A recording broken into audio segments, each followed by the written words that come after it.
Hello guys, a very good morning to all of you. My name is Neeraj Kumar and you are watching my YouTube channel Feel Factor. तो आप सबको पता होगा कि मैं इस चैनल में आपको फिजिक्स पढ़ा रहा हूँ, जहाँ क्लास 11th क्लास 12 की फिजिक्स चल रही है। साइमल्टेनियसली मैं आपको मैकेनिकल की टॉपिक पढ़ाने वाला हूँ, क्योंकि आप सबको पता है कि मैं mechanical engineer by profession and I have get qualified 4 times. So मैं आपको मैकेनिकल की हर टॉपिक पढ़ाने वाला हूँ। तो जो भी बच्चे जेई की तैयारी कर रहे हैं, गेट की तैयारी कर रहे हैं, यूपीएससी की तैयारी कर रहे हैं और आईएएस की तैयारी कर रहे हैं, उनके लिए टॉपिक बहुत इंपॉर्टेंट है, बहुत ही ज़रूरी है। तो आज का पहला टॉपिक हमारा जो होगा वो है रेफ्रिजरेशन और एयर कंडीशनिंग तो देखेंगे what is refrigeration and what is refrigerator. तो refrigerator is nothing but a device, but refrigeration is a process. देखिए हो क्या रहा है, सपोज आपका एम्बिएंट का टेम्परेचर, एग्जाम्पल से समझते हैं हम लोग, 25 डिग्री सेंटीग्रेड है, ठीक है। और सपोज आपने मार्केट से एक वेजिटेबल मंगाया, ठीक है, और वेजिटेबल का भी टेम्परेचर हमारा ऑलमोस्ट सराउंडिंग में आने के बाद उतना ही हो जाता है। आपने क्या देखा, जैसे टाइम हमारा पास हुआ, as time is going to be increased, जैसे हमारा टाइम इंक्रीज करता है तो हमारा जो वेजिटेबल होगा वो खराब होना चालू हो जाता है, क्योंकि जो एम्बिएंट का टेम्परेचर है वो वेजिटेबल अटेंड कर लेता है और इस पे कंटामिनेशन होना चालू होता है, तो ये वेजिटेबल खराब होना चालू होता है। हम क्या बोल रहे हैं, हम एक ऐसा डिवाइस बनाएंगे जो कि वेजिटेबल खराब ना हो, आप 3 से 4 दिन 5 दिन तक आप यूज कर सकें इसको। तो सिंपली क्या करते हैं, हमने एक ऐसा डिवाइस बनाया जिसका नाम हुआ रेफ्रिजरेटर। तो ये हमारा हो गया रेफ्रिजरेटर। हमने क्या किया, इस वेजिटेबल को रेफ्रिजरेटर में पुट कर दिया। पुट करने के बाद इसमें हम टेम्परेचर सेट कर दिए और 3 से 4 दिन तक हम इसको वेजिटेबल को यूज कर सकते हैं। तो ऐसा कैसे हो गया, इसी चीज को हम लोग बोलते हैं रेफ्रिजरेशन सिस्टम। और ये डिवाइस हमारा जो हो गया उसको बोलते हैं रेफ्रिजरेटर। देखिए हो क्या रहा है, हमने बोला कि जो एम्बिएंट का टेम्परेचर था 25, आपको पता है, इतना तो पता होगा कि यहां पे खाना मेरा ठंडा हो रहा है या खाना मेरा खराब नहीं हो रहा है। इसका मतलब क्या हुआ, अब जैसे पानी को यहां रखते हैं, पानी मेरा क्या होता है, बर्फ जम जाता है या तो पानी मेरा ठंडा होता है। इसका मतलब क्या होता है, ये जो रेफ्रिजरेटर के अंदर में कुछ ऐसा पार्ट है जो कि सिस्टम हमारा ये है रेफ्रिजरेटर, उसमें टेम्परेचर मेरा कम है, इससे तो कम ही होगा ना, तभी तो मेरा खराब नहीं हो रहा या तो पानी मेरा ठंडा हो रहा है। इसका मतलब ये हुआ कि refrigeration is nothing but a process which maintains the lower temperature. That means refrigeration एक ऐसा प्रोसेस है जो मेंटेन कर रहा है टेम्परेचर कम than that of the surrounding. मतलब जो सराउंडिंग का टेम्परेचर 25 डिग्री सेंटीग्रेड था, उससे मेरा टेम्परेचर कम ही मेंटेन कर रहा है, तभी मेरा खाना खराब नहीं हो रहा। खाना खराब तब होता जब इसका टेम्परेचर इसके इक्वल होता या इससे ज़्यादा होता, लेकिन हम क्या देख रहे हैं, इसका टेम्परेचर इससे कम है। आप जैसे फ्रीज खोलते हैं आप लोग, तो आपको अलग अलग कंपार्टमेंट दिखता है, लोअर 1 2 3 4 5, ऊपर का जो होता है उसको फ्रीजर बोलते हैं हम लोग। जब भी आपको बर्फ जमाना होता है, आप ऊपर के टॉप में जब जाते हैं तो बर्फ जमा मिलता है आपको, क्योंकि आप सबको पता है कि यहाँ का टेम्परेचर बहुत ही कम रहता है, -17 टू -18 डिग्री सेंटीग्रेड रहता है। हर कंपार्टमेंट का अलग अलग टेम्परेचर मेंटेन करते हैं हम लोग। अगर आपको वेजिटेबल रखना है तो हो सकता है आप इस कंपार्टमेंट में रख दें, अगर आपको कुछ और रखना है तो हो सकता है कि आप थम्स अप रखना चाहते हैं तो कहीं और रख दें आप, अकॉर्डिंग टू हमको जिस तरह से टेम्परेचर रिक्वायर्ड है आप यहाँ पे रखते हैं। उसके बाद आप टेम्परेचर सेट करते हैं और ये खाना आपका ख़राब नहीं होता। जो भी चीज़ रखते हैं आप, खाना ख़राब नहीं होता या पानी ख़राब नहीं होता, पानी ठंडा हो जाता है। तो refrigerator nothing but a device and refrigeration क्या हमारा प्रोसेस है। तो रेफ्रिजरेशन का सिंपली मतलब क्या हुआ, रेफ्रिजरेशन एक तरह का प्रोसेस है। Refrigeration is a process which maintains the lower temperature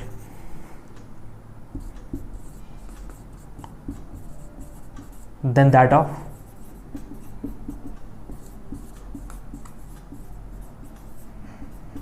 surrounding। हम क्या बोल रहे हैं, रेफ्रिजरेशन एक तरह का प्रोसेस है। देखिए प्रोसेस और डिवाइस में अंतर होता है।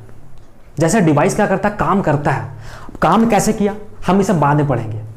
जैसे हम बोल रहे हैं कि यार इस पर काम हो रहा है, काम का मतलब क्या, हमने जैसे स्विच दबाया, आप देखते हैं कि सीधा स्विच दबाते आप एनर्जी आता है, कौन सा एनर्जी, इलेक्ट्रिकल एनर्जी, क्योंकि लाइट के फॉर्म में एनर्जी आ रहा है यहाँ पे, करंट के फॉर्म में एनर्जी आ रहा है यहाँ पे, इलेक्ट्रिकल एनर्जी। अब जैसे ही एनर्जी यहाँ पे सप्लाइड हुआ तो आपका ये चालू हो गया, जैसे चालू हुआ तो कुछ ऐसे इसमें डिवाइस लगे हैं कि इसका टेम्परेचर को कम रख रहा है।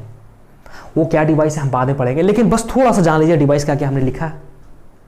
हम यहाँ पे प्रैक्टिकल भी देखने वाले हैं, यहाँ पे फ्रीज हम एक नया मंगवाने वाले हैं और प्रैक्टिकल आपको दिखाने वाले हैं कि यहाँ पे क्या क्या डिवाइस इसमें होते हैं। तो बस थोड़ा सा आप वेट कीजिएगा, 1-2 दिन आपको हम प्रैक्टिकल दिखाने वाले हैं, तब भी आप देख सकते हैं। ये हमारा होता है इवापोरेटर कॉइल, ये हमारा होता है कैपिलरी ट्यूब, ये होता है मेरा कंप्रेसर, और एक और टर्म होता है मेरा कंडेंसर कॉइल। आपको मैं सबका फंक्शन बता दूंगा, सिंपली फंक्शन क्या क्या होता है, लेकिन हम इसके बारे में डिटेल जानेंगे बाद में, ठीक है। देखिए, refrigeration is a process which maintains the lower temperature than that of the surrounding. इसका मतलब ये हुआ, सपोज अब इसको सिस्टम मान लें, ये रेफ्रिजरेटर मेरा सिस्टम है, तो सिस्टम के बाहर जो भी मेरा होगा वो सराउंडिंग होगा। आपको पता है हमने क्या बोला, टेम्परेचर को कम रख रहे हैं than that of the surrounding. That means surrounding का टेम्परेचर मेरा 25 डिग्री सेंटीग्रेड था और जो टेम्परेचर होगा ये कम होना चाहिए। हाँ, कंपार्टमेंट का टेम्परेचर जो भी हो हमें मतलब नहीं है, हमें डिपेंड करता है यहाँ पे कौन सा खाना रख रहे हैं, खाना रख रहे हैं या पानी रख रहे हैं या दारू रख रहे हैं, क्या रख रहे हैं हमें पता नहीं है, ठीक है। अब डिपेंड करता है कौन सा फूड वेजिटेबल को यहाँ रख रहे हैं और किस कंपार्टमेंट में रख रहे हैं, टेम्परेचर क्या क्या है। लेकिन आपको इतना पता होना चाहिए कि जो टेम्परेचर होगा 25 से मेरा कम ही होने वाला है, ये तो इतना पता होना चाहिए आपको, तभी ये खराब नहीं होगा। अगर इससे ज़्यादा हो गया, इसके बराबर हो गया, तब खराब हो जाएगा, ठीक है। तो हमने बोला रेफ्रिजरेशन क्या है, refrigeration is nothing but a process which maintains the lower temperature than that of the surrounding. मतलब सराउंडिंग का जो टेम्परेचर होगा उससे तो कम ही होगा ये चीज़, तभी मेरा खराब नहीं होगा, ठीक है। अब बात आता है कि व्हाट इज रेफ्रिजरेंट। अब देखिए, ये जो काम हो रहा है ये तो काम हवा में तो हो नहीं रहा है, इसमें कुछ ना कुछ लिक्विड फ्लो हो रहा होगा। अब जैसे खाना, मान लीजिए ये आपका रेफ्रिजरेटर है और ये आपका एक कंपार्टमेंट, अब जैसे इसको खोलेंगे आप तो यहाँ पे हर कंपार्टमेंट में अलग अलग आप कंपार्टमेंट बना होता है। अब खाना को सिंपली रख दिए, अब खाना रख दिया आपने, स्विच दबाया तो यहाँ पे क्या हो गया अचानक कि यार 2 घंटे बाद भी खाना खराब नहीं हो रहा, 1 दिन बाद भी खाना खराब नहीं हो रहा। इसका मतलब वहाँ पे कुछ ना कुछ फ्लो हो रहा है लिक्विड के फॉर्म में, वो हमारा होता है फ्रियॉन्स या अमोनिया, ठीक है। अगर NH3 के बाद देखिए, रेफ्रिजरेंट आपका एक तरह का सब्सटेंस हो गया। रेफ्रिजरेंट हमारा क्या है, सब्सटेंस है जो नॉर्मली लिक्विड के फॉर्म में रहता है, ठीक है। ये हमारा क्या हो गया, जैसे अमोनिया हो गया या फ्रियॉन्स हो गया, ये सब बाद में हम लोग पढ़ेंगे इसका नॉमेनक्लेचर के बारे में। हमने बोला रेफ्रिजरेंट एक ऐसा सब्सटेंस होता है जो इसका टेम्परेचर को मेंटेन रखता है। जो भी हमने खाना रखा, अब खाना के पास जो भी हीट हमारा था, वो हीट को लेना है तो कौन सा लेगा, वो रेफ्रिजरेंट हमारा लेगा, ठीक है। That means refrigerant is nothing but a substance which maintains the lower temperature, maintain करता ही।